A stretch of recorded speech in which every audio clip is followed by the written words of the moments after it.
Stephen. Andrew. You fancy spending a quiet night inside number 9 with me? Of course I do.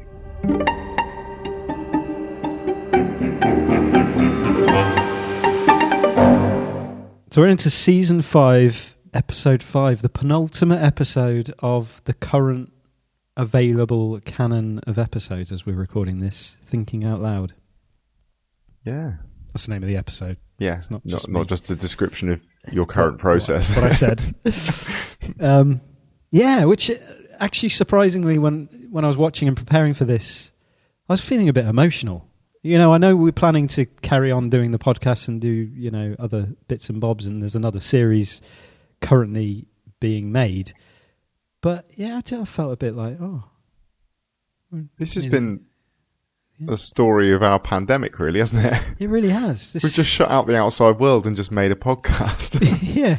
Watched each episode of Inside Number 9 about 2 or 3 times every week. Recorded a podcast and somehow managed to still clothe and feed myself. And go to work. Yeah, it's been a part-time job. It has, yeah. So I hope everyone appreciates that. Just so you know the sacrifices we've made for you. I haven't spoken to my daughter in months. So Thinking Out Loud was directed by someone called Steve Pemberton. It was produced by Adam Tandy, and it was written by Steve Pemberton and Rhys Shearsmith, and it first aired on the 2nd of March 2020. It was getting close at this point, wasn't it? It was. It's coming in. The COVID cloud is descending. Steve Pemberton's first outing as a director. Solo. Flying solo. Yeah, what do you think? What do you think about that? There you go. What do you think about that? What do you think about that, mate? It's Tell me your thoughts out loud. It's how many times are you going to say on this podcast? That's it now. No more. It's an interesting one to get your teeth into, and I guess it's a bit like the way they chose to use Cold Comfort as their first one as a pair. Rhys and Steve, they decided not to take the easy route there, and I think Steve's done something similar here. It's quite an ambitious story to try and tie together. Yeah, but I suppose what you're seeing is a lack of desire to move cameras around. Yeah, and also reshoot stuff. Yeah. This will have true. to do. We're going to do this in one take. The camera's not moving, so yeah. It's just lazy more than anything. Done the crumpets at 4. So I'll do a synopsis just to sort of set this. You're gonna do this in one take. Try and do this in one take, unlike your challenge failure last week. Thank you for that. So Bill Ryland has been struggling to find love ever since his wife passed away, sadly. But after a conversation with his new personal trainer, he's been introduced to the world of video dating. He believes he's ready to turn a new leaf and share his life with somebody again. Bill Ryland, massive twat.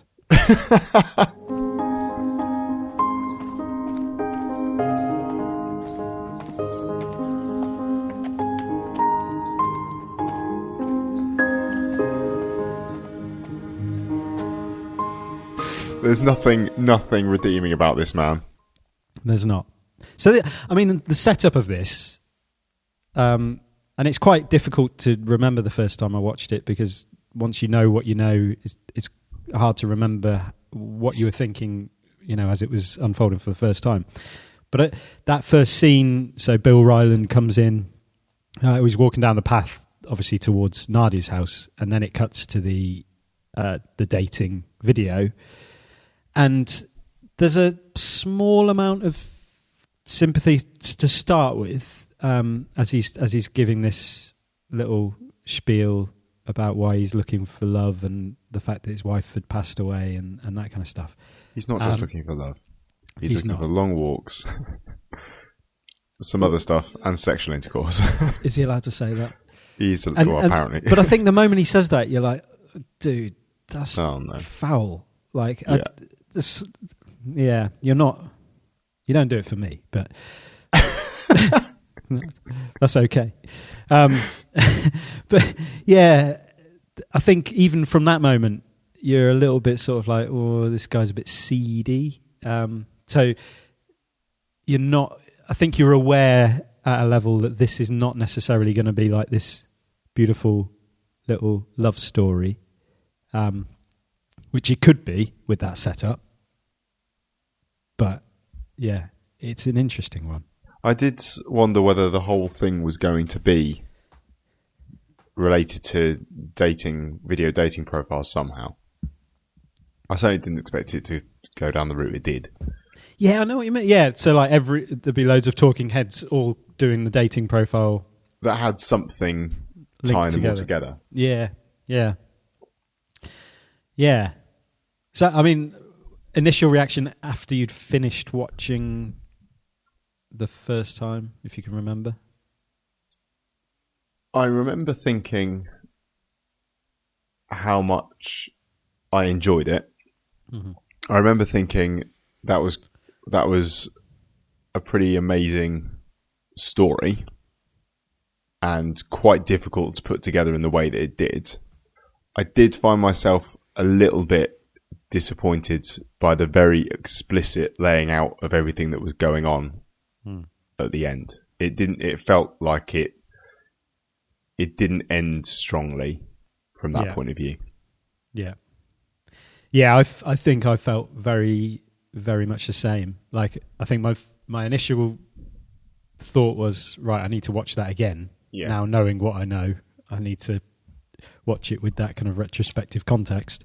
But yeah, I'd been watching it, trying to work. You're trying to link it all together. You're trying to connect the dots, work out what is going on here, what's going on, and then when you get that therapist explanation, it's almost.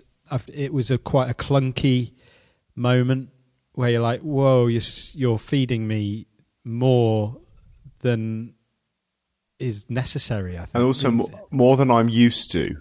Yeah. From the way they usually write. Yeah. Which made it feel like, is this another layer that you've got to transcend somehow?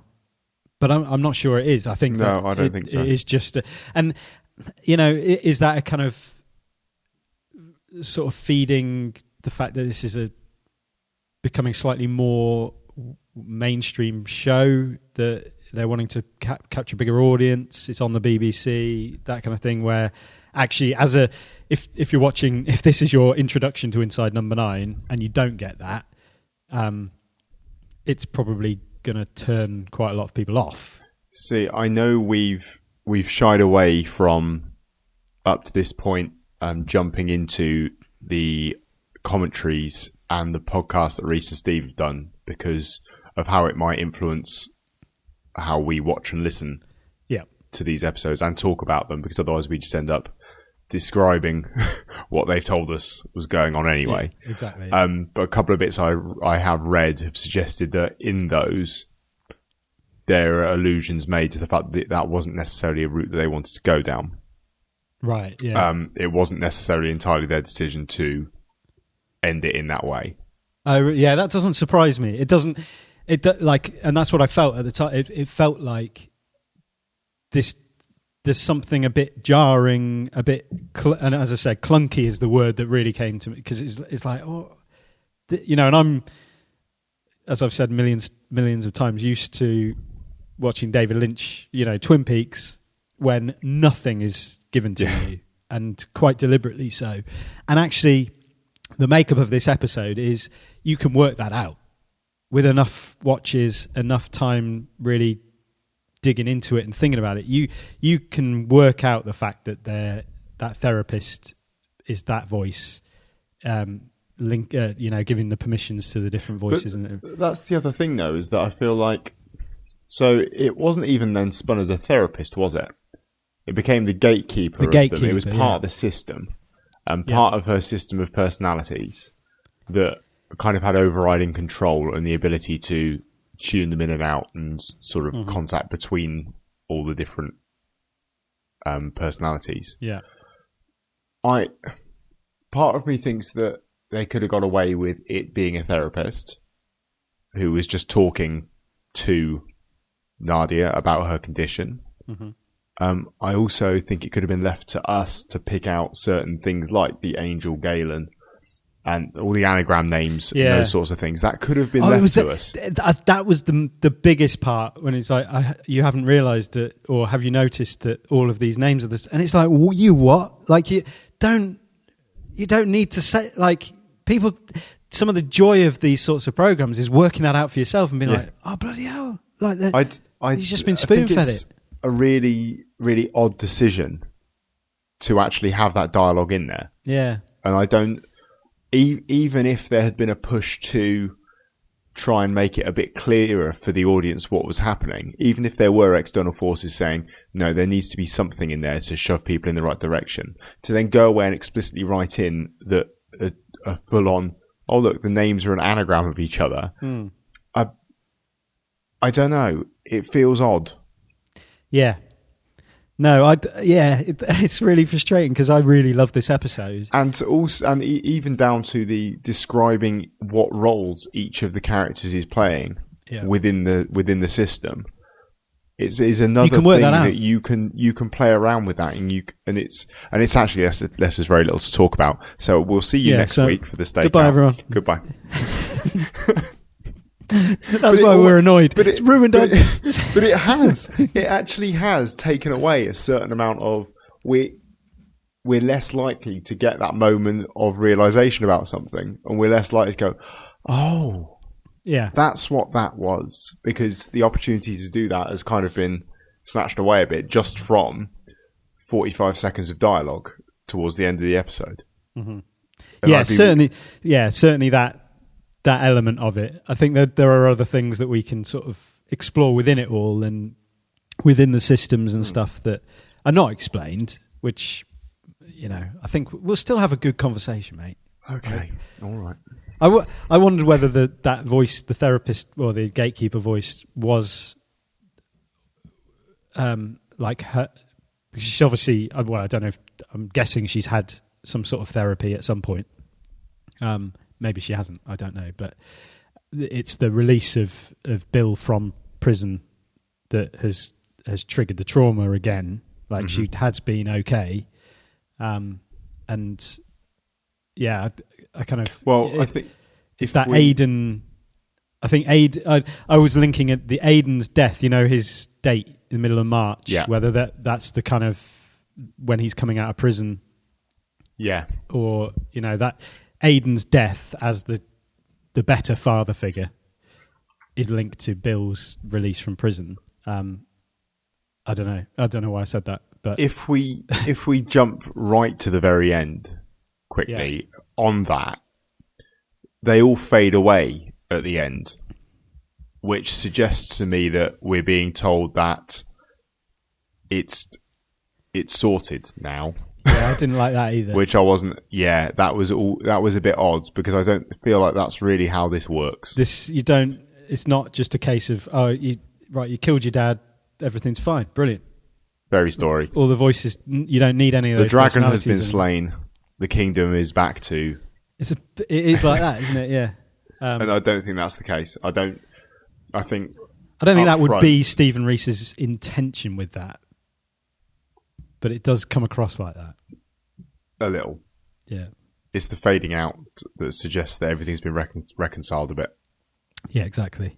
Like the ghosts at the end of Return of the Jedi. Yeah, precisely. Precisely. So, I mean, let's walk through this just character by character, I reckon. I think that's, That's how it's all given. And we'll explore the kind of themes, the recurring words that come up, and the ideas. Little lines of dialogue that, in retrospect, are... Yeah, and I mean, this is dialogue rich. Like, there is a lot of... And again, it's like, I don't think anything is there by mistake. everything carries a degree of meaning. So, yeah, I haven't kind of... If they'd released a script book for this, it'd be quite useful, but...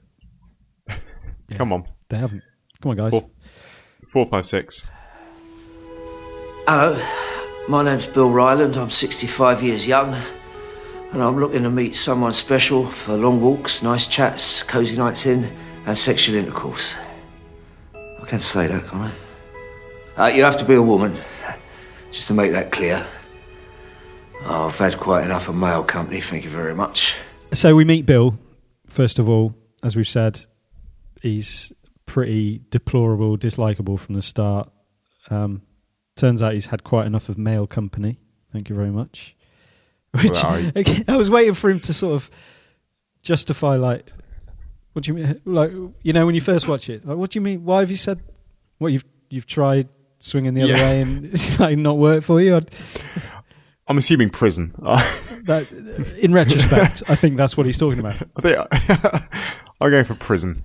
And then he comes out with his, 1930s pub sign, no big girls, no Eastern Europeans, no pensioners, no loonies, no lefties, no Liverpudlians, no ladyboys. That's what he'd have on his pub. Yeah, very much so. As an intolerant twat. Sorry, I just don't like this man. I really don't like this man. He got what he was coming to him. This is actually one of your happier endings again, isn't it? I was delighted at the end of this. Horrible man. But yeah, I mean, we're supposed to have a bit of sympathy for him. He was married. His wife passed away. He's found it difficult to be with another woman ever since. Yeah, prison does that. Yeah. Yes, it does do that. And it's the words he uses where it's after 6 months after meeting, they got married. Things went downhill after they had the baby. Yeah. There were some complications and some visits to the hospital. Yeah. And then when you're revisiting it, and he kind of takes that position. He's the victim, isn't he? I don't want to dwell on that, but it happens. It's part of who I am. I'm not looking for a medal. I just got through it, and that's the main thing. It's like, oh, you good lad, well done, well done. Now I'm back, and I'm looking to start a new chapter. Yeah. Aren't you just? I was married a few years ago, but my wife passed away, sadly. And I've found it difficult to be with another woman ever since. We courted for 6 months, then we got married. And then, a little while after the baby come, things went downhill. Little complications, visits to the hospital. I don't want to dwell on that, but it happened and it's part of who I am, so you ought to know. I'm not looking for a medal, I just got through it, that's the main thing. And now I'm back, looking to start a new chapter. He's joined a gym, got a personal trainer, Muslim. He's Muslim, but we have a laugh about it. Again, well, nice. Lovely. Yeah. He's not going on Twinder, though. Not going on Twinder. You've had enough of him already at this point, haven't you? Because he's a really extreme stereotype of somebody but he also walks among us. It's not that extreme. No, is the sad thing. I don't feel like it's an extreme stereotype. No, I think it's an accurate portrayal of the everyday British man. No, I'll take that back. He's not. Put it this way, he's not a caricature. Nothing has been exaggerated for comic effect, really. No. People say these things and think these things, and more openly as well, which is quite tragic. Yeah, exactly. And the thing that gets me, like, so this is a man who's such a coward that he's basically beaten his wife to death.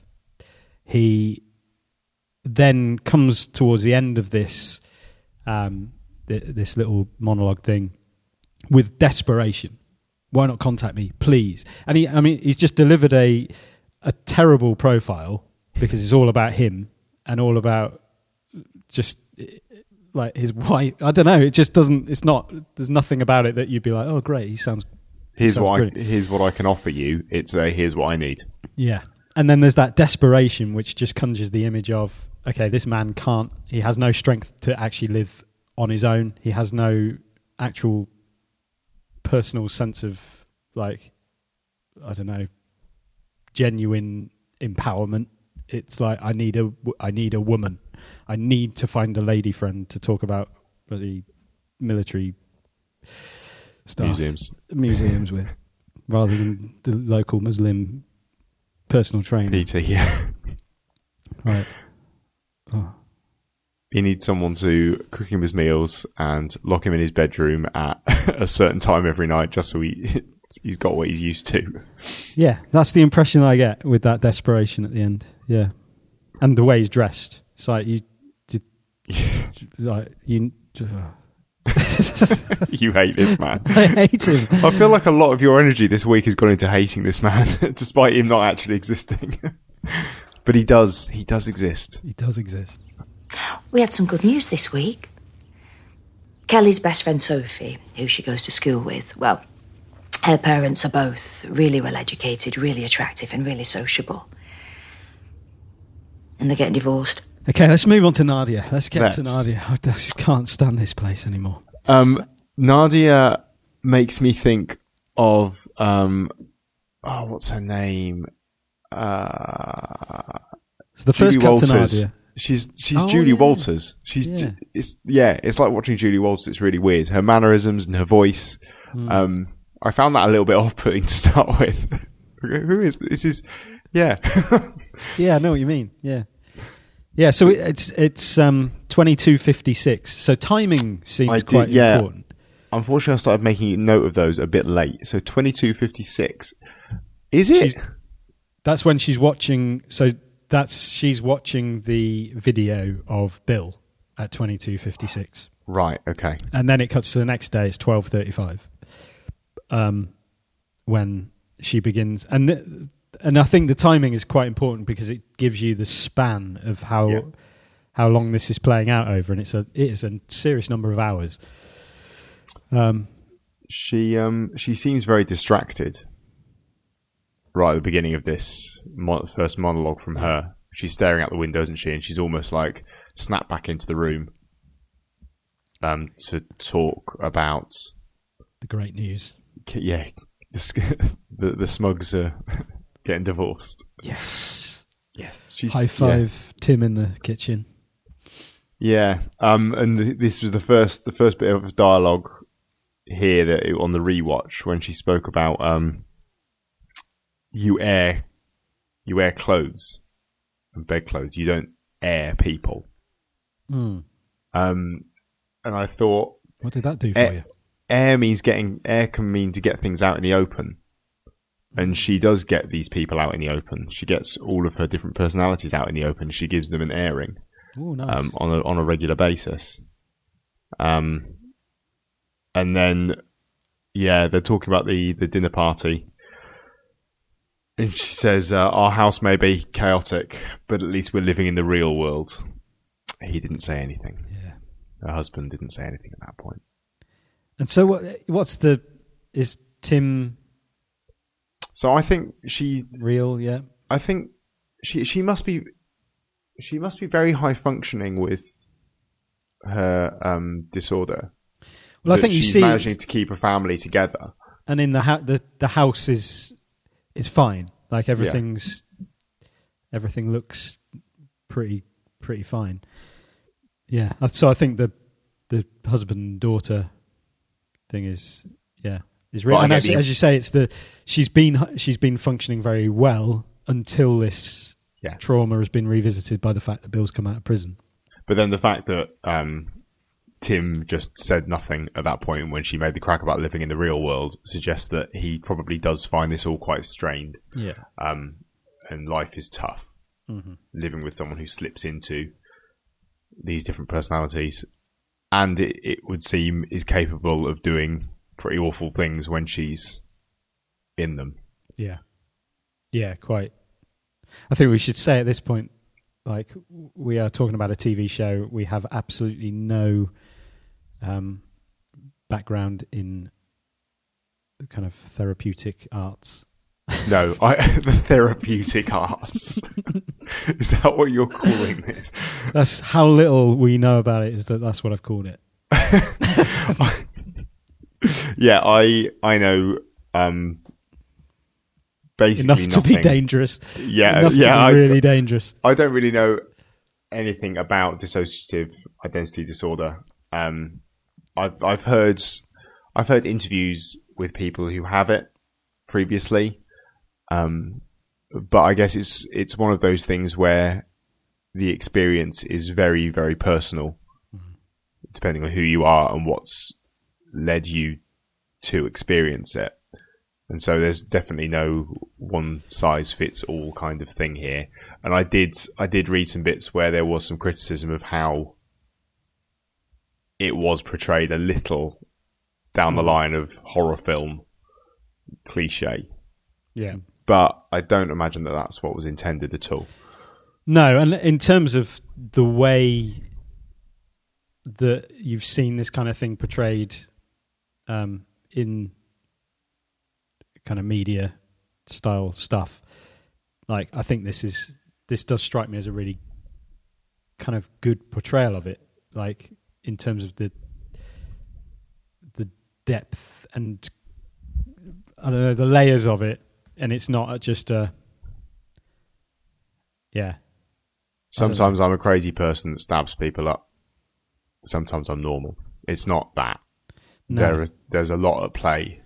Yeah, there's nuance here. I think Yeah. so. So the porn names. Again, it's alter ego stuff that seems to irritate her somewhat. Yeah. Yeah, it's interesting, isn't it? Like, why would you want to sort of explore this other personality? Yeah, this it's a porn terrible star idea. Connie Yeah. Lingus. Connie Lingus. How did you know? Could you just imagine that? Actually, coming into the room. What's your porn star name? Oh! How did you know? How did you know? But she's Italian. Porn's like Bake Off to them. So. And then the kind of bit about Jaws, something, nothing, which is great. There's a bit of humour there. Well done, Stephen Reese, for kind of. Jaws is my pet goldfish, and I'm an orphan. I never knew my parents. And you wonder, do these people probably know more than believing that that's true? Like, it's the kind of thing. If somebody's dad is in prison for killing his wife, the mother of your friend, Yeah. then you're probably going to know about that. So that when everyone looks down at their plates, you're thinking, yeah, we've just dropped ourselves Whoops. in it. We should not have been doing this, should we? That was a really bad Never idea. play games involving the names of people's dead parents. Yeah. That And they then saw murders. Exactly. Tim Tim he knows steps his way. in. He steps into the situation. He's well versed in. He can these talk kinds his way of out of a things. paper bag, Tim. I've never met Tim, but I already feel like I know Tim. Or as he's well known, Eton Mess.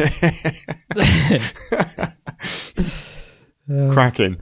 That Well done, allowed Tim. them to re-enter the world of laughter and house prices.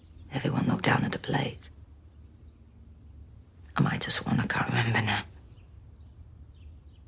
And then the husband says, "Oh, who fancies some Eton Mess?" And Tim, bless him, said, "How did you guess my porn name?" Then everyone started laughing again and talking about fucking house prices. So anyway, yeah, they're splitting up now, so happy ending. She's yeah, I don't know whether Nadia is her I guess her baseline personality or not. But if it is, then I say baseline as though I've got any technical knowledge here. But you know what I mean? Like the dominant, her natural one. Yeah, no, yeah. like who she is underneath Yeah, the yeah, layers. yeah. Mm-hmm. She seems to have convinced herself that she never knew her parents. Yeah. It has been completely blocked off and pushed down deep below the surface. Yeah, because that's the story she tells, and she reinforces that again when that gatekeeper voice says, "How did it feel talking about your mother?" Well, I never it's knew not that I can't remember her. I never knew her. I was an orphan. Both my parents died. No one knows what happened. It's just a mystery. So, which character or which identity has invited Dad over? If she thinks that Dad is dead, she knows Dad isn't dead.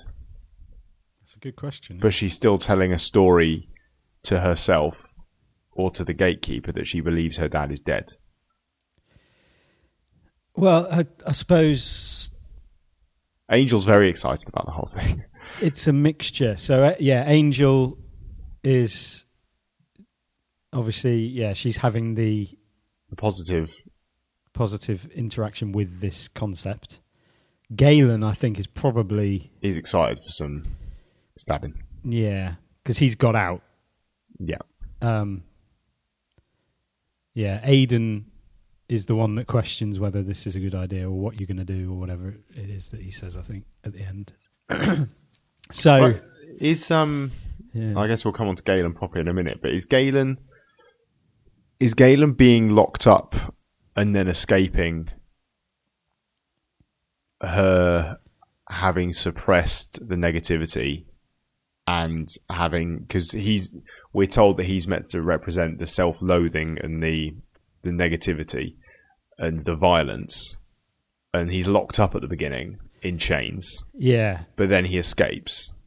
So is that maybe while her dad is in jail, she's able to, at the same time, kind of mirror that with Galen being locked away as well? I think so, yeah. Because it's an introject of the abuser, which I think, that's the kind of the ability to box him and put him away, chain him up. Yeah, I think.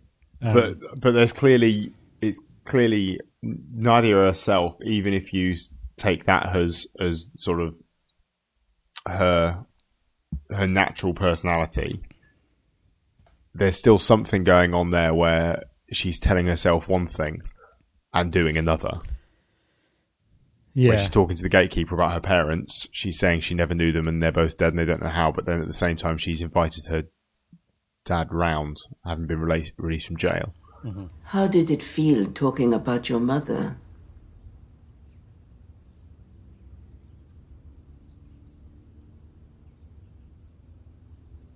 Sorry, what did you say?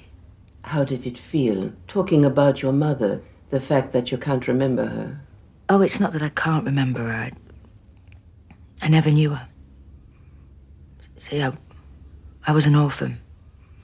Both my parents died. Nobody knows what happened. It's just a mystery.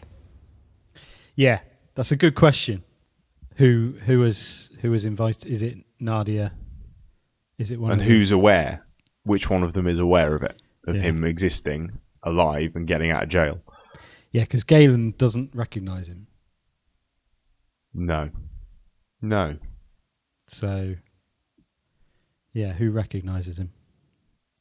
That's the question. So this transition then from Nadia to Galen. The gatekeeper's obviously involved in that flow, isn't she, between the different personalities? So is this where does the gatekeeper sort of then allow Galen to bring his voice or her voice or whatever? Well, it's the thing though, I guess if we were to just have one camera in the living room just watching Nadia, she would be sitting there switching voices and switching personalities in front of our eyes, and she would then switch voice and start dropping the accent, which we'll come on to in a second. Yeah. And she would start living as Galen Landry and saying all these things. Yeah. But instead we get a change of setting, changing of scenery, and a change of actor. Someone called Steve Pemberton. Someone called Steve Pemberton. who's obviously never been to Louisiana.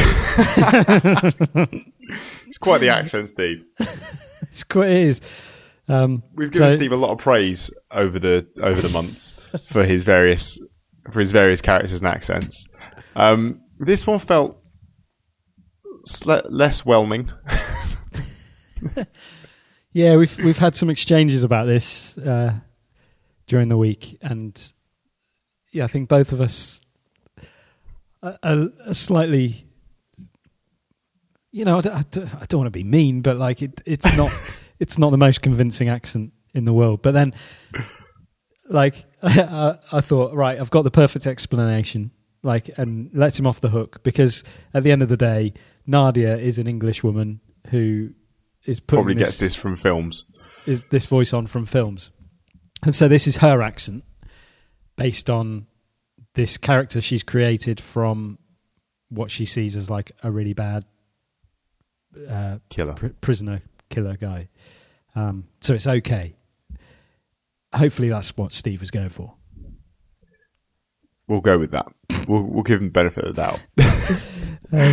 Because it's not great, but it's a hard accent. It's a really hard accent to do. Oh anyway. God, yeah, it is. Yeah, for me, it's the word situation. When he says situation, it's like you tried to do it, then didn't you? You were headed that way. Well, you pulled yourself out of it. I think for me, I wouldn't be able to say. I'd be like, we've got to change the script, because whenever I say situation, the only accent I can say it in is like Northern Irish. Situation. Got ourselves a situation here. And so if I try to I can't do American accents anyway. Used to be the only accent I could do, and now it's I was going to say the only one I can't do. It's not the only one I can't do, but it's definitely one I can't do, especially Southern. There are many you can't do. Oh, let's not rehash these. Ma'am, you know how long this gonna take? I already told you I killed a whole bunch of people. Y'all want me to tell you their names? I can't tell you their names. It ain't a kind of howdy-doody situation, sticking a knife in someone's belly. I can tell you the first lady I killed. Doreen Grace Landry. She was my mama.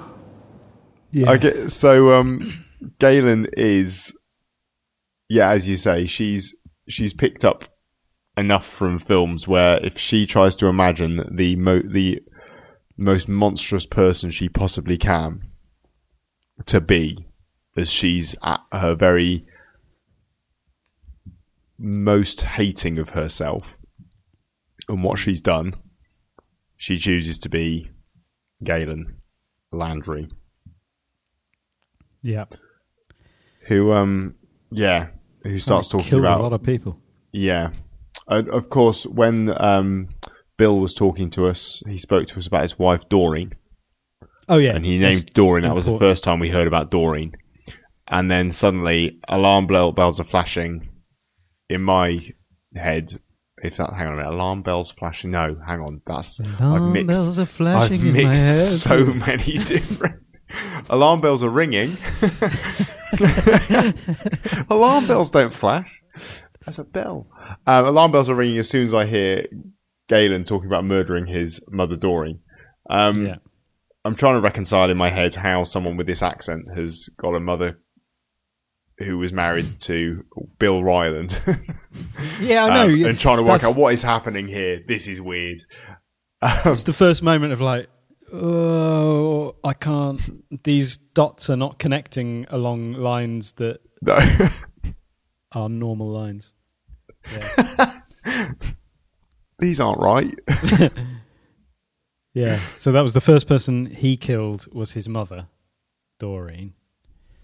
And this is skinning a rabbit. And this is weird that it feels like Nadia's putting some blame on herself for her mother's death as well. Yeah. Like she's blaming herself for her mum dying and her dad. Well, yeah. Her dad doesn't this is what sowed the seed for me the second time I watched it and had forgotten what happens. And I thought we were dealing with Nadia having killed both of her parents. And that's But she hasn't killed anyone at this point, has she? She hasn't. No, she's clean. Which is, yeah. So actually, Galen doesn't represent the evil side that is a representation of something that she's done. No, just thoughts that she's had and or is having, and also the way of understanding her father, because he talks about the domestic abuse, but blaming it on his mum. So when he was skinning the rabbit for dinner, he's sort of projecting that as he's trying to create something for them to eat, and then his mum comes in and starts slapping him all over the place, and then something in his brain snapped, picked up my knife and stuck it in her bread basket or whatever, and that is a projection it's a projection of Bill, because that's what, almost justifying, he would be justifying his own snapping at her, putting her in hospital, and just her witness. I mean, she was 4 at the time, so it's her mind trying to make sense of this, the domestic abuse, the snapping of the brain, and brain mind. We keep coming back to that idea, don't we? And then Daddy was not best pleased. The kitchen was a mess, but he was as much use as titties on a bull, or something. He says something like that, doesn't he? Something that sounded like it could be said from someone who lived in the deep south working on farms. Yeah. And so he bashed his head in with a griddle iron. Yeah. And then he fed them to the pigs. So it's the pigs. We hear that reference for the first time there. Mm-hmm. So rabbit comes up a few times. Pigs comes up. Yeah. They didn't go hungry that winter. Daddy is literally working the land. And then, have you ever eaten human brains?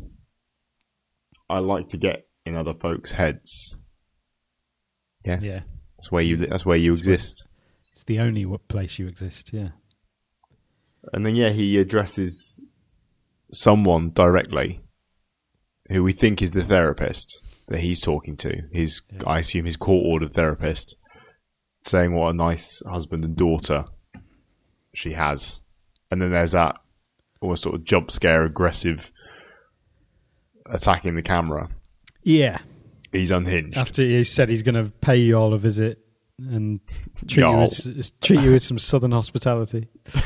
But I assume he means chicken and biscuits and gravy and grits. So. Yeah, maybe a couple of Doritos.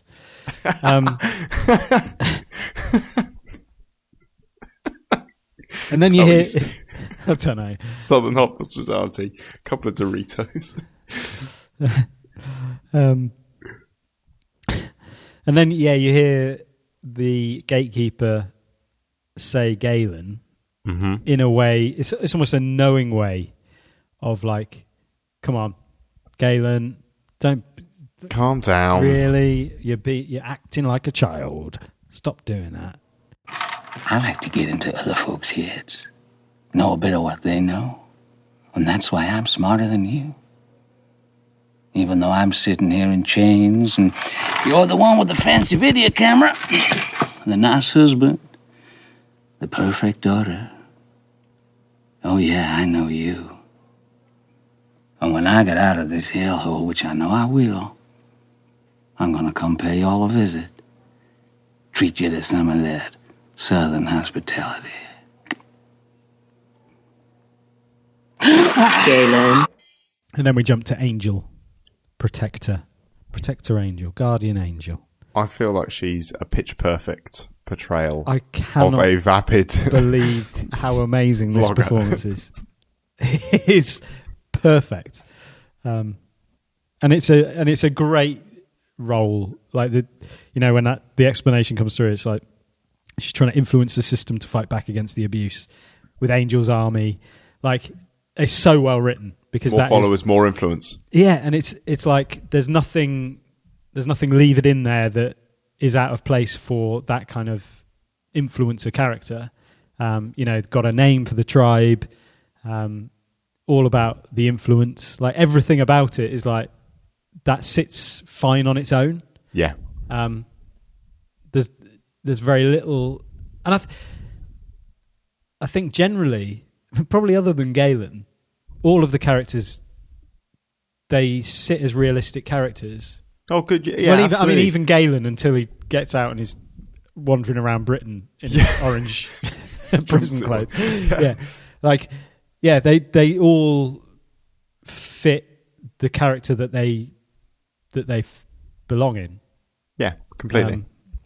No better than Angel. But that's the thing. I think you're right with the dialogue, is that you don't. It's very easy to go back and join the dots afterwards as to the things they're saying and the phrases they're using, but none of it seems out of place at the time, and that's what makes it a really great tie-up at the end. Yeah. Whilst I think we can agree that the actual exposition stuff at the end was clumsy and far more explicit than it needed to be, and all those sorts of things, that shouldn't take away from the fact that they've created a set of characters here that all do. They're brilliant performances, and they're nicely rounded out characters that don't feel like they're just there to fill space. Yeah, precisely. or just to deliver some lines. Yeah, absolutely. An Angel's character is superb. Yeah, and this is all fitted into just 30 minutes. So the she talks about the 3-hour social media blackout, which again, right? Again works on multiple layers here, because it's like that, the memory loss, the fact that as she flips between personalities, she loses memory of what she's done, who she's been, and this is all within that kind of bracket of story time. She loves story time. People tune into story time. They love these videos. And this was also when she said a story for you. This is the mother of all stories. The mother, the Madre. Yeah, lots of mother, loads of all mother stories. Yeah, and then talks about her mother's rabbit. Exactly. The rabbit returns. The mother returns. The notifications were buzzing away like her mother's rabbit. Don't tell her I said that. Don't tell her. Don't tell her. So it's keeping a secret thing again as well, which... What is the rabbit? I don't know. I mean, I know in that context what the rabbit is. I was going to say, are we really going down that line? Well, Stephen. Let me tell you about the birds and the bees. And the rabbits. And the rabbits. Why does the rabbit keep popping up? The woman has needs, Stephen. So, grab yourselves a cup of tea, put your phone on silent, put your onesie on if you want to feel all snuggly, because I have got the mother, the mama, the madre of all story times for you. Here goes. So, last Tuesday, I'd done a 3-hour social media blackout as a fundraiser for charity. So, I hadn't looked at my phone, Insta, Twitter, nothing at all since 10 a.m. I'm going for a week. I know, right? When I put my phone back on, all hell breaks loose. I had so many notifications, it was buzzing away like my mother's rabbit. Don't tell her I said that. Do not tell her I said that. But first of all, I need to rewind a little bit. Rewind. I'd been given a t-shirt from dragtrade.com, a bit like this one, but with the word babe on it. Then when I see my comments, the first one was from a new follower called Galen Landry Fan, which was not at all creepy given the fact that he's that serial killer dude in America. Not cool. And it said, "Hi Angel, love the t-shirt. You are a babe. What a great film that was." Well, I didn't know this, but apparently Babe was a film from years ago about a pig. A pig that talks. Well, the pigs, I imagine... my thought was that was like a name that he used to call her. Like he used to call her a pig, like his Doreen.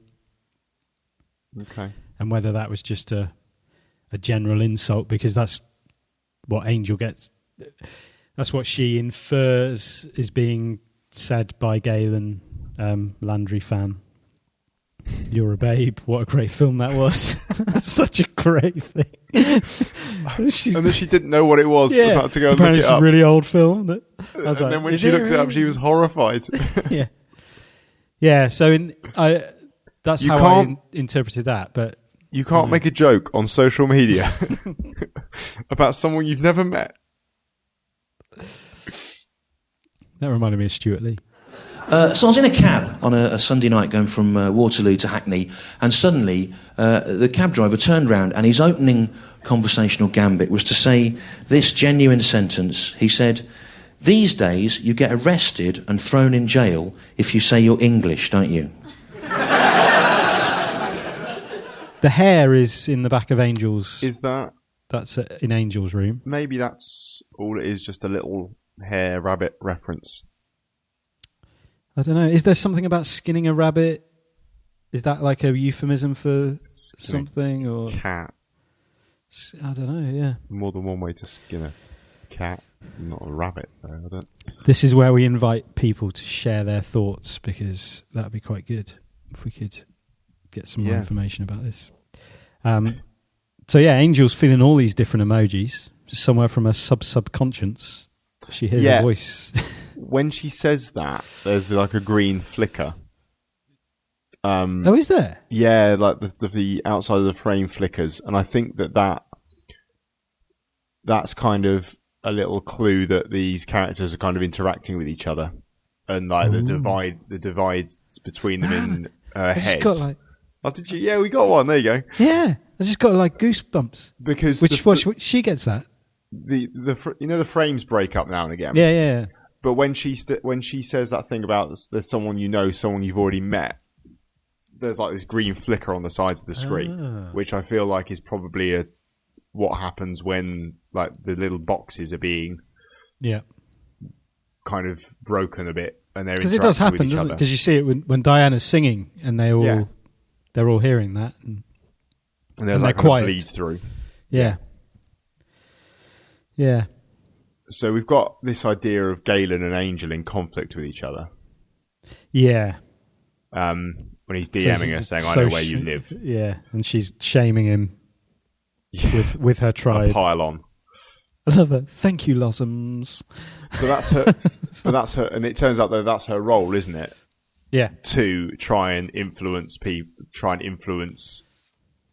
as much as possible against his negativity and push him back purely with the positivity of her army.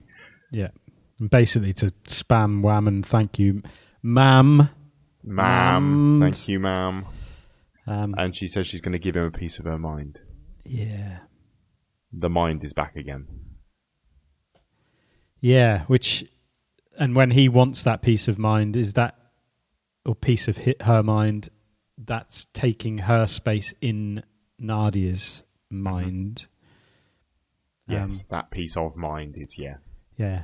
So him ending Angel would be taking the space inside the mind rather than literally eating her brain. Or like, I suppose that eating the brain metaphor is him eating away at her. Mentally. Eating away, getting there, getting through, chewing through and taking over, basically, Ooh.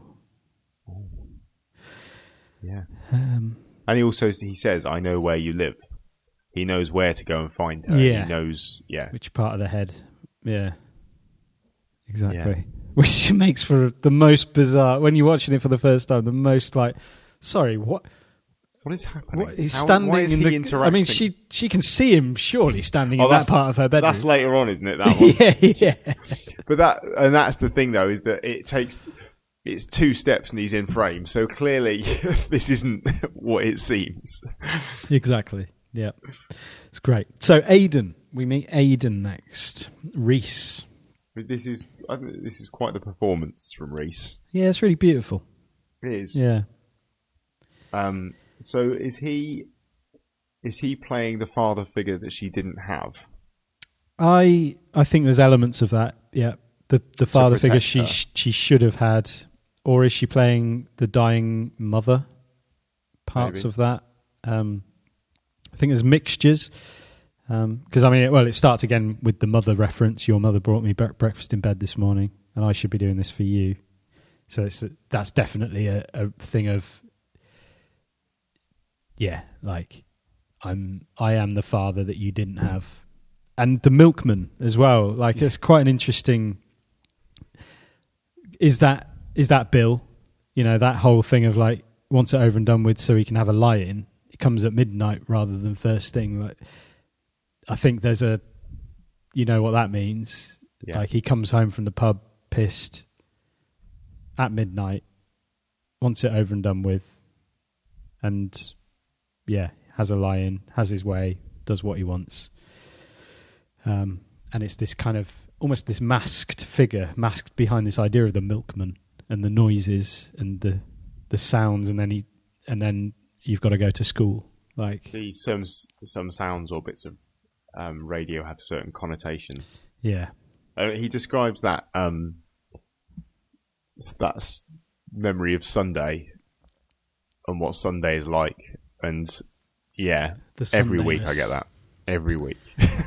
you know that, don't you? It's really interesting. Yeah, it's a universal feeling of just, and it's a ridiculous thing that you spend a big chunk of your time not working with just almost like this sense of ennui that work's coming back again.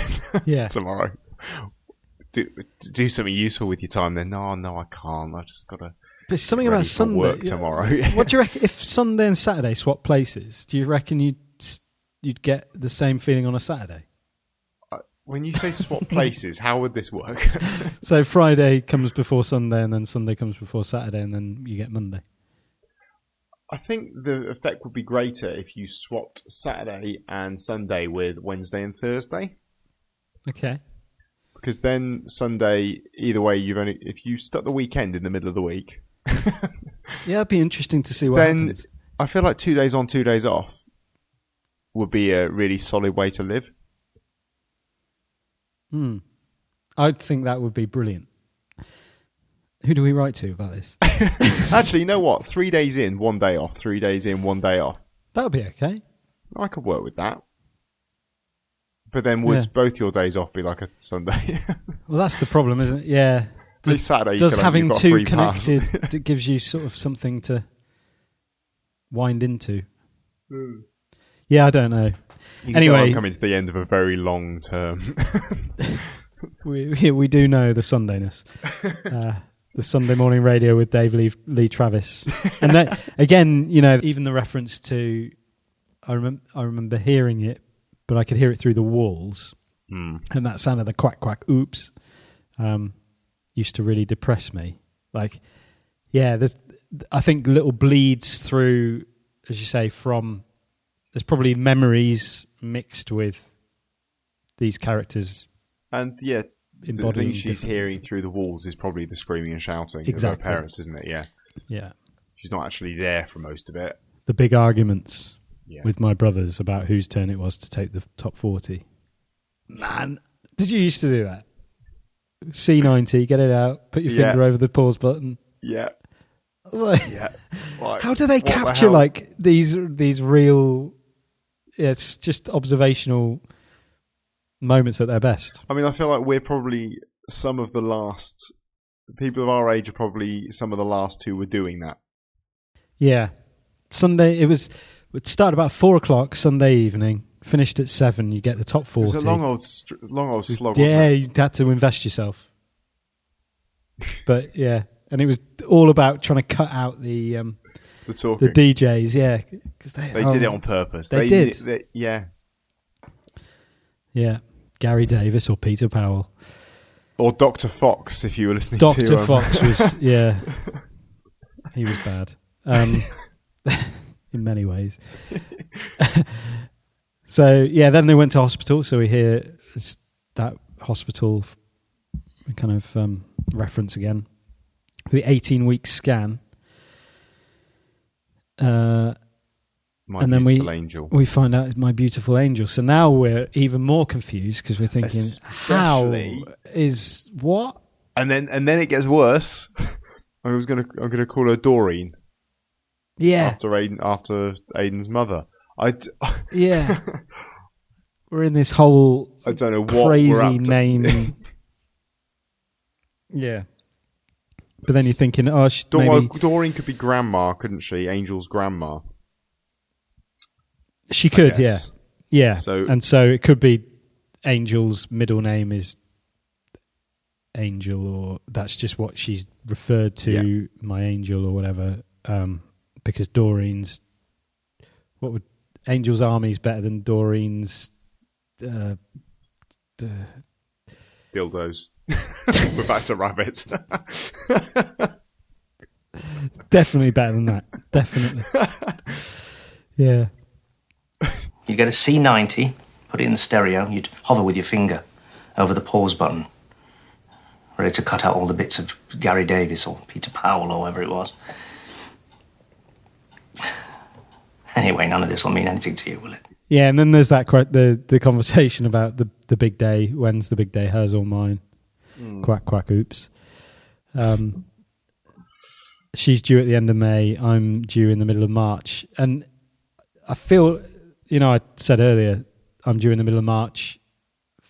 To me, what I thought is that when he's due to sort of be replaced basically by the real dad coming out of prison. Or is he ill? Yeah. So, or that's his due date for when they're thinking that he'll probably be passing away. Yeah, that's his due date to die Yeah. from cancer, I presume. Yeah. And she's due to be born in May, or the end of May. But I'm not sure. Yeah. I don't know what that is referencing. I'm not sure, but No. yeah. Who knows? Quack, quack, oops. Quack, quack, oops. Then we're introduced to Diana. Amazing Grace. Which seems to mainly exist for the line, I was blind, but now I see. Yeah, I feel. yeah. Except she doesn't Although really that shapes see. a wretch like me. No. This is her way of, sort of covering her eyes from the abuse and not wanting to see any of the stuff. I'm that's being gone on. told by her dad you didn't see You anything. didn't see anything. Yeah, and is this also in the context of her memory of the funeral? So yeah, this is You where taught my heart to fear. we see the other identities reacting and responding to the singing.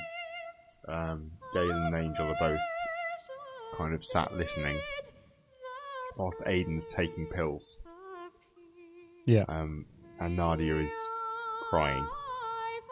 yeah, Although I assume at this point she's actually been singing yes, strange thing. Yeah, as well.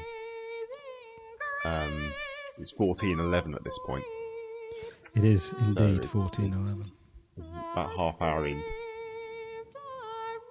And she's really run through the repertoire in this half hour. Yeah, she has, hasn't she? So Aiden's taking his pills. I thought at that point he might have been trying it off himself, Yeah, I wondered that. but it would seem not. Just medication. And then we're we're still not really any the wiser at this point about anything that's going on the first watch. No. And we've been a little bit thrown off again by more references to Doreen that don't really tie in with what we'd expected or what we were starting to think maybe. And then once we've had Diana's performance, Aiden then talks about the booking of a singer for the funeral. So I guess again is this kind of like this muddling up and this bleeding through of reality into all of these things and this muddling up. And I guess we saw that a bit with Christine, didn't we? Yeah, and I think with that reference to the funeral and knowing what you know about the personality of Diana, or that character, which is basically she will sing her way through the funeral so that Nadia doesn't have to really see the funeral or be witness to that situation. So it's like, actually, she will sing at the funeral in the sense of Nadia won't be able to remember the funeral because she's blind to it. And yeah, and obviously that, where she's singing is in that church in quite a funeralistic setting. I have just made that word up.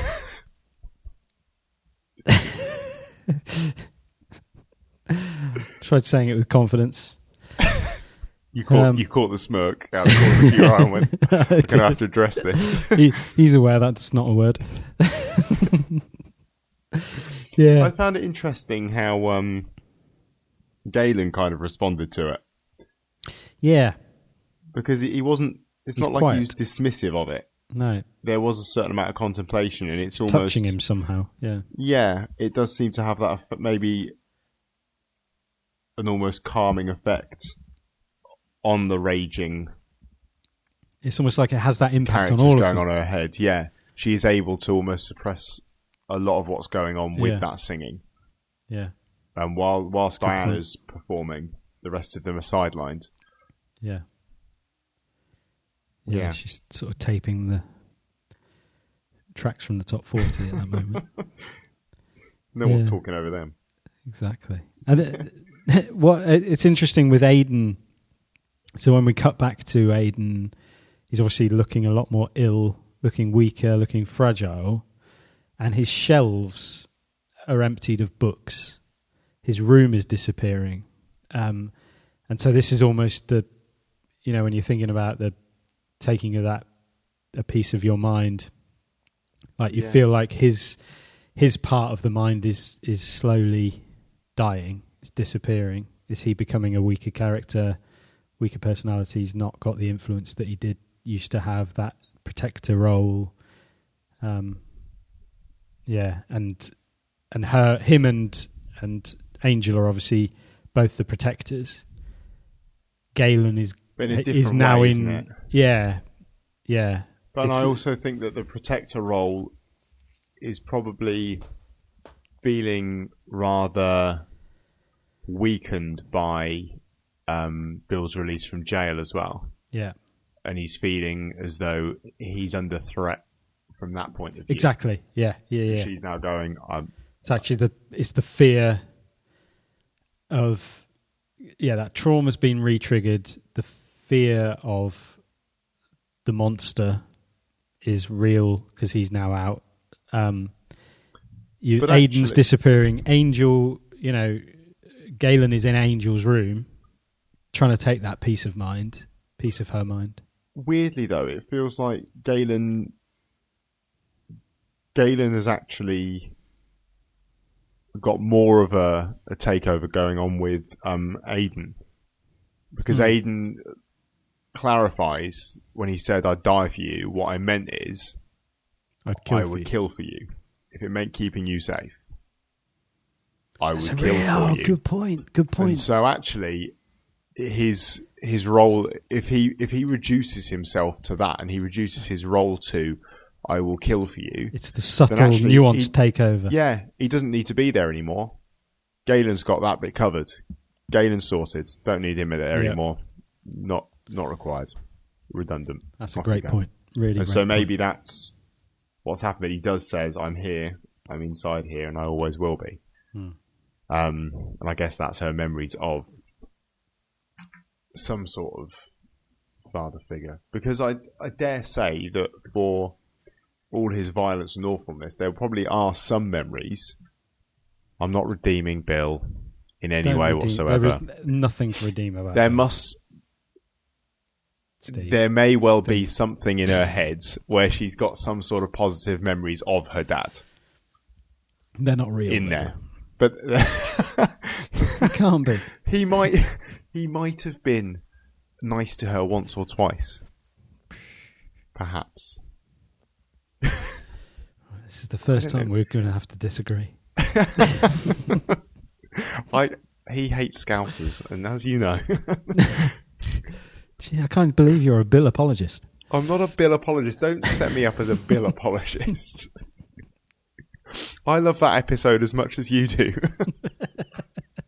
I dare say there is that Aiden character, unless it is 100% positive memories of her mum, and it's her mum who's there and always will be, and she'll always remember her, which is ironic given that Mardy's convinced herself that she never knew her mum. Whether it's that tiny bit of dad memory, good memory. Oh, you're no, I'm just credence. No, I'm just sort of this. I think that's what you're. No, this is what you're trying to say. I think. No one can see your inverted commas as you started saying that. So, January 2020. But then he says goodbye, my angel. So is that going to be the? I mean, he does reappear, doesn't he? Before he disappears, like a little Star Wars thing. I think so. Yeah, yeah, he does. Yeah, before the fading. Yeah, he says goodbye, my angel, and then Angel appears again. Here she is. She's about to do a live AMA vlog. That is pretty exciting. She's got a positive attitude. Hashtag YOLO. Yeah. Hashtag Kai-hig. Kai-hig. Which means... Keep your head in the game. Yeah, interesting. Is that one of the things that the kids do? I hope not. Let's dive straight in and see if anyone's been quick off the mark. Yes! Bryony Watkins. Hi, Bryony. Asks... Harry Potter, Ron Weasley, Draco Malfoy, Snog, Marry, Avoid. Oh, my days. I love these. Okay, so Snog, Draco, because we all know I love a bad boy. Marry Harry, because he's steady and sensible. And let's face it, girls, he's head of the company, which means avoid Ron. Soz, Ron, babes, I'm not a gingist or anything, and I would have an affair with you on the side as long as Harry and Hermione never found out. Obs. Being an influencer can mess with your head. You need to keep positive. Yeah, that's her response to the question of how do you keep such a positive attitude all of the time? It's what she has to do. That's her role. Yeah, and these are people that are really not in great mental states. People that look like this and have to keep up that thing. If that's you, just don't. Just be real. Come on. So and talking about is there no dialogue's wasted. Obviously, when you're doing a 30-minute show, you can't waste dialogue. The Harry, Ron, Draco, Snog, Marry, Avoid reference. Why is that there? I don't know. Does Steve Pemberton's daughter just really love the Harry Potter books? And maybe he needs something in there. Maybe. It was the characteristic, so the steady and sensible Harry, bad boy Draco. Whether it's literally just different parts of the personality. Are they different parts of I don't know. I don't know. I feel like there's a reason for that, but I've been unable to kind of tell us. Hold. So far we've asked you to tell us about rabbits and Harry Potter. Keep up. AMA. No, that's AYA. We're asking, ask you anything. We're going to ask you anything. But after we've gone to the toilet, we're going to throw we'll throw the cues. You get your A's in gear.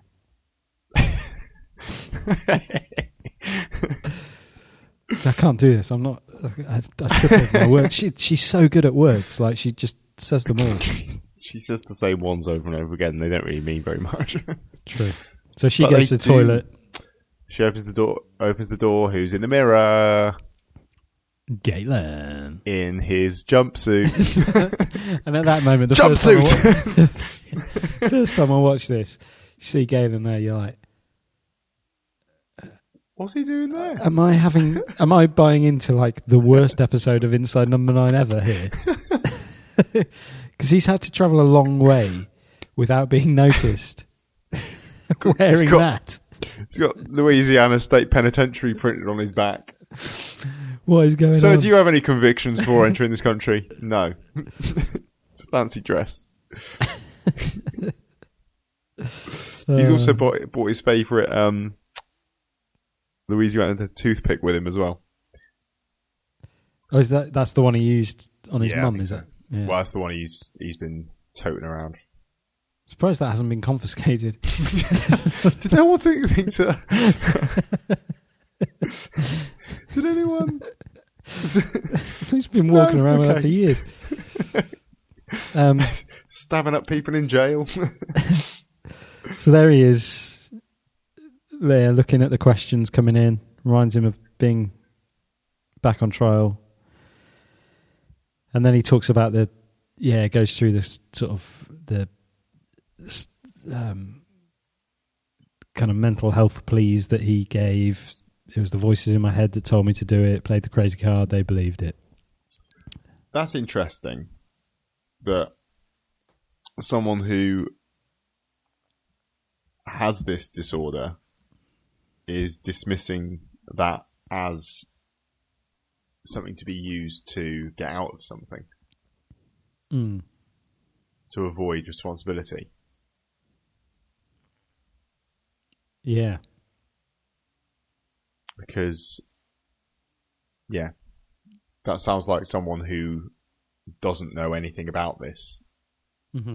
It sounds like something that would be said by someone who would just use it as a game without really understanding what it does to someone. Yeah. To have to live with this every day.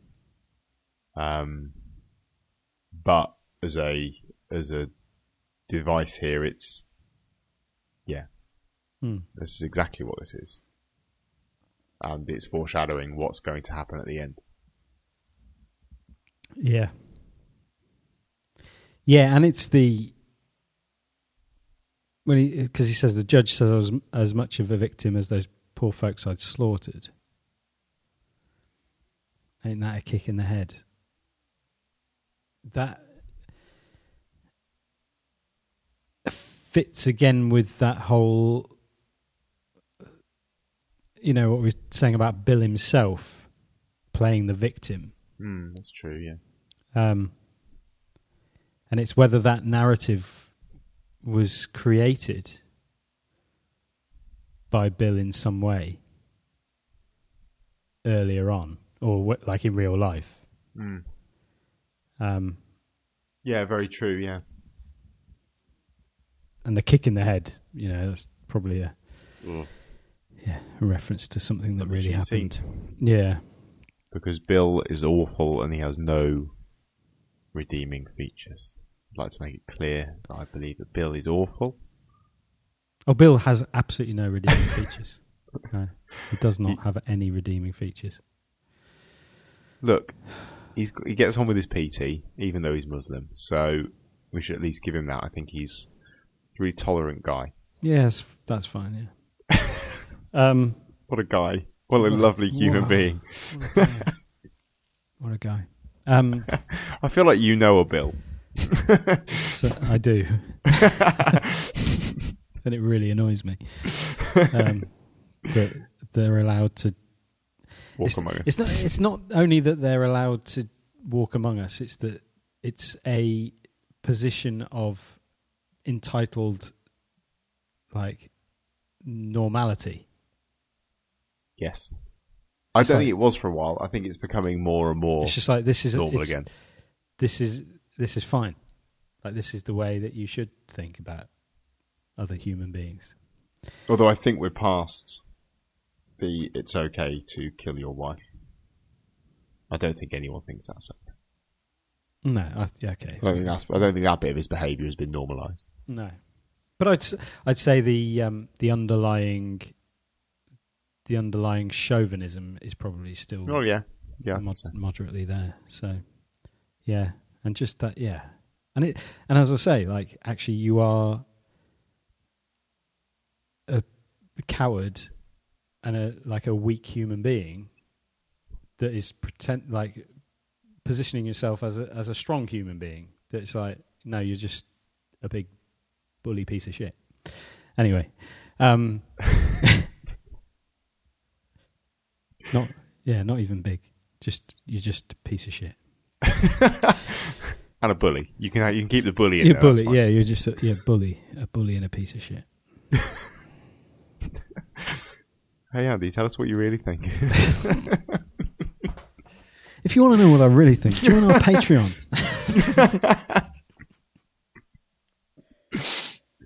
So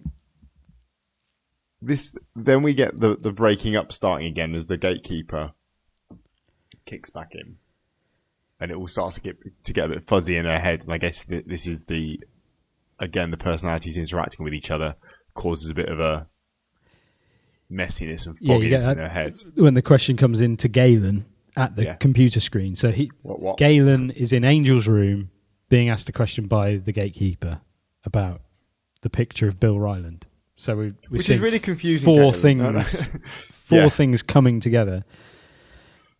And then we cut to Nadia 1539, who's doing Galen's accent. Yeah, when she's being asked about William Ryland, and then and then she starts to sing "Amazing Grace." I imagine because she's just trying not to see it. She's trying to black it out. She doesn't want to see it. I'm not. Yeah. And then we get the clunky explanation. Nadia, Diana, have you realised that your name has the same letters as as Nadia's and the same as Aiden's? Yeah. They're all anagrams of each other. And then we're told that Diana is the child who remembers everything and was told she didn't see it. Galen is all the self-loathing and the negativity. Angel influences the positivity. Aiden is all about positivity and protection. Gatekeeper controls the switching. Right. But someone's just appeared outside the window whilst all this was going on. Not here. It's dark outside. I wouldn't be able to see it anyway. Behind you, mate. Galen's in the mirror. Yeah. So we see Bill appear outside her front window, and we're back to the beginning again. And yeah, she's invited him over because she knew he was getting out of jail. I don't know who he thinks he's visiting. Does he know it's his daughter? No, he thinks it's a lover. Does he? A new fresh lover. Oh, I see. Yeah. Oh, one thing I want to say is Nadia's face changes during when she's describing the different personalities are brilliant. Like, so subtle in terms of the acting. Like, she captures each of the personalities just in a simple face really, really effectively. There's some great acting. But I like that. Yeah, it's really good. So yeah, Bill's there. He's come from Wandsworth. Hashtag amazeballs. Yeah. Do you know what's in Wandsworth? Bill. A big prison. Yeah, it's very true. He's come from Wandsworth. Yeah, good shout. And Aiden says, "Are you sure this is a good idea?" Aiden is still there and is still double checking, trying to protect a bit here. Are you sure this is a good plan? And someone says, "What are we going to do?" I don't know which character that is. It probably wouldn't be Galen because Galen's already decided what he's going to do. He knows what he's doing. Yeah, and so even here when Bill enters and Nadia says about her husband and stuff or being married, and you didn't say in your email that you were married. Not what I expected, but still, if you're comfortable with it, it's like, see, even there, right? You're round there for an affair with your own daughter. Okay, great.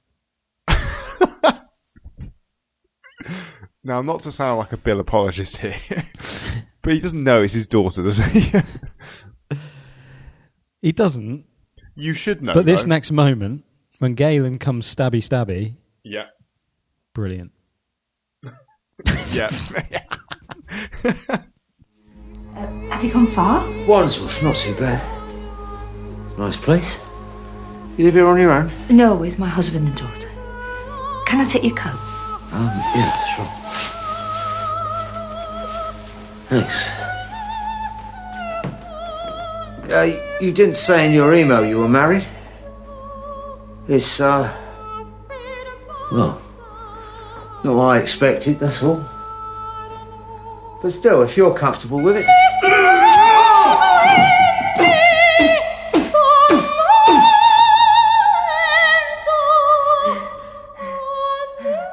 Someone asked Reese if this was inspired by seeing The Exorcist 3, which is a bit like this. Running in with a knife, stabbing manically, yeah. Yeah, I've not gone as far as The Exorcist 3. No, I don't think I've made it that far either. 2 was poor enough. It's a good little scene.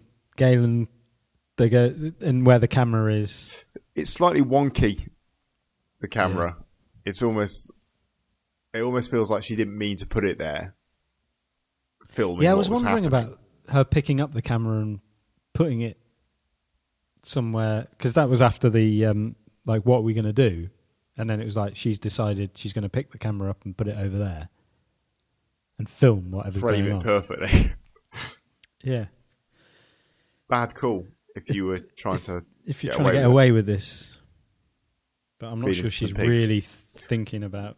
I'm not sure. Well, someone's thinking about it. I'm not sure it's her. I don't think they're thinking about the consequences of anyone. No. Diana sings. Yeah. And then the personalities all appear together like Force Ghosts. There they are. And then they all fade. Yeah, in my notes I wrote, the disappearance of the characters, ... Does that represent an attempt at resolution? I'm not sure it works like that. No, I'm no expert, as you know. But I'm not sure. I'm not sure it works like that. No. I can see what they're doing there. Yeah. It feels, I don't know.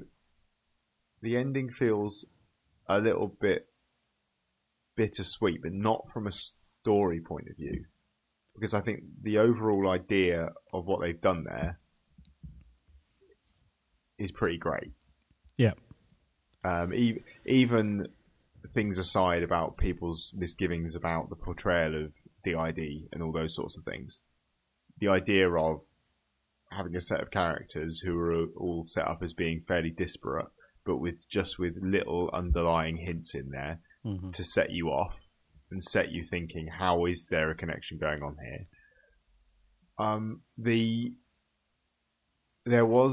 It felt like there was a police board up tying the names together. Yeah. That's what that looked like.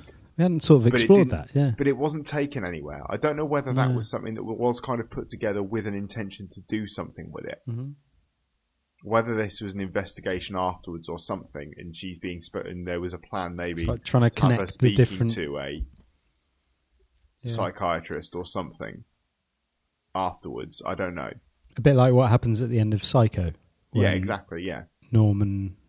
Yeah, they get Norman. Not that Norman. Fireman Sam. You got yourself caught down another well.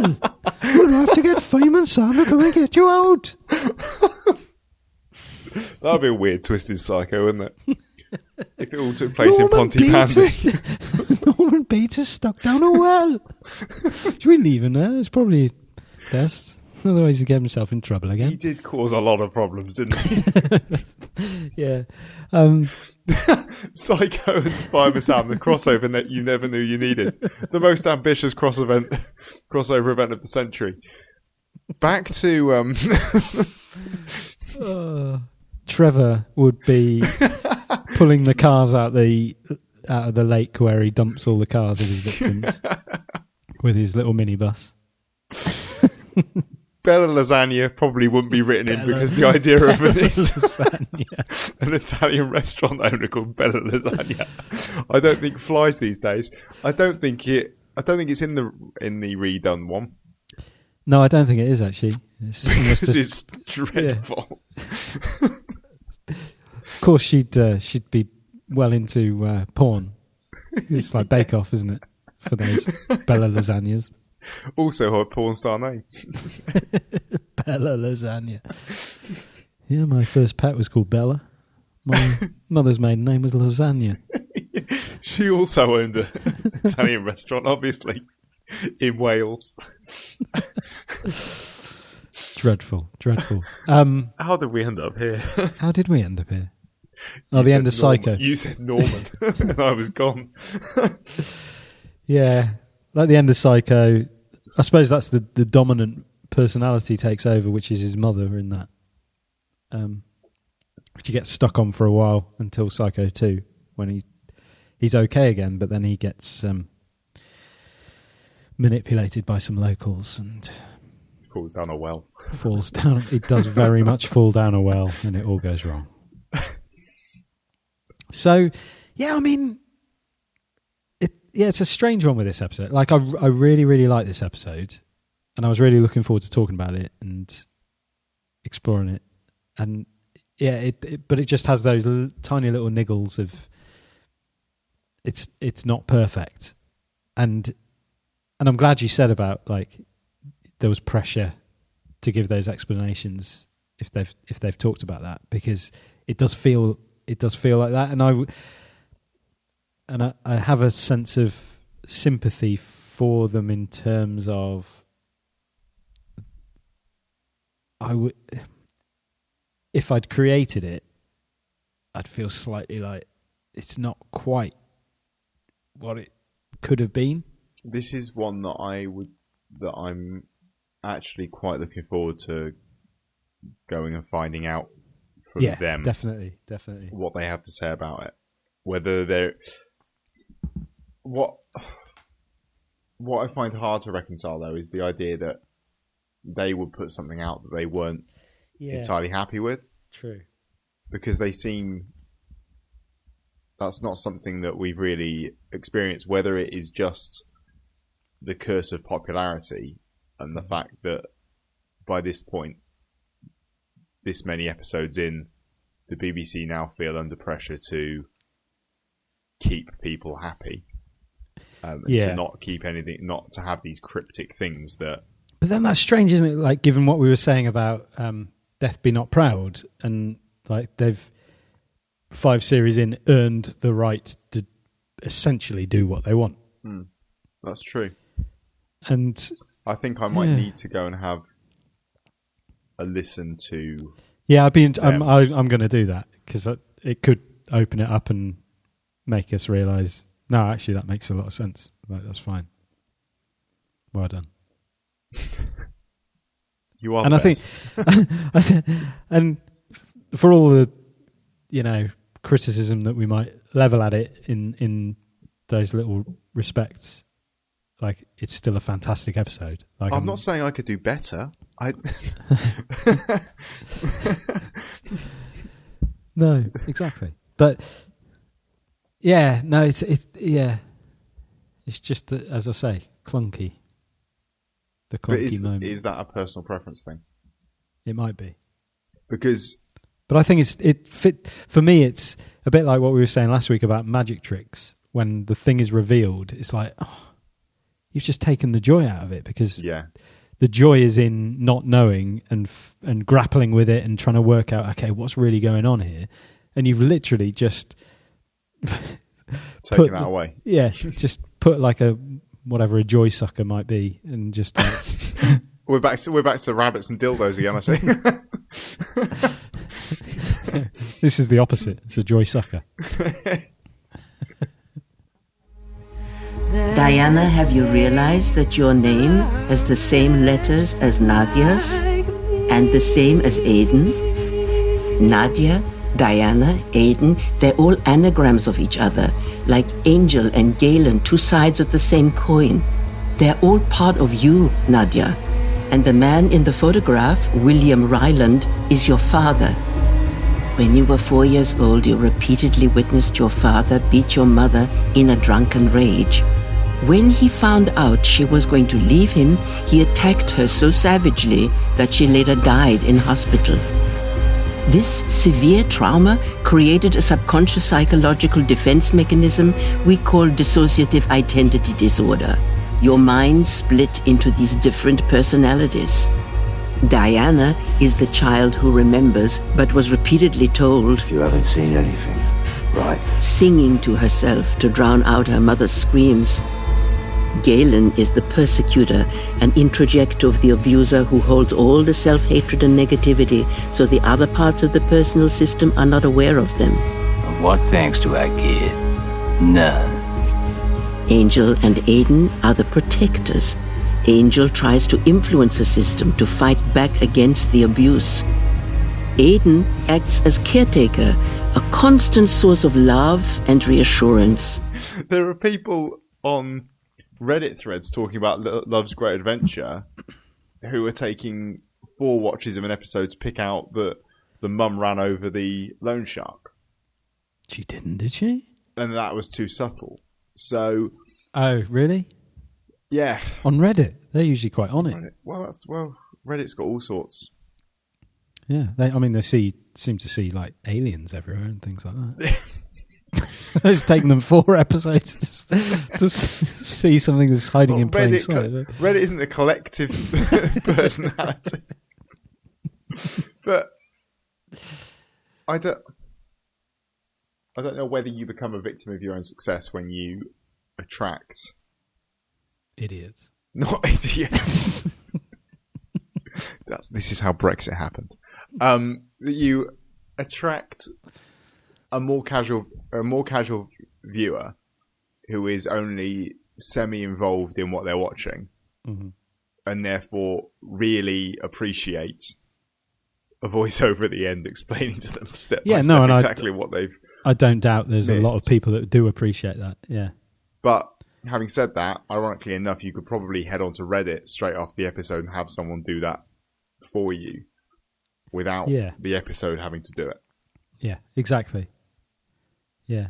If you really want that level of exposition, and for me, someone will do it. Yeah, it's just that element of like it just does not quite fit with my experience of Stephen Reese, where they like to keep. You know what it feels? Ambiguous. It feels a bit out of character.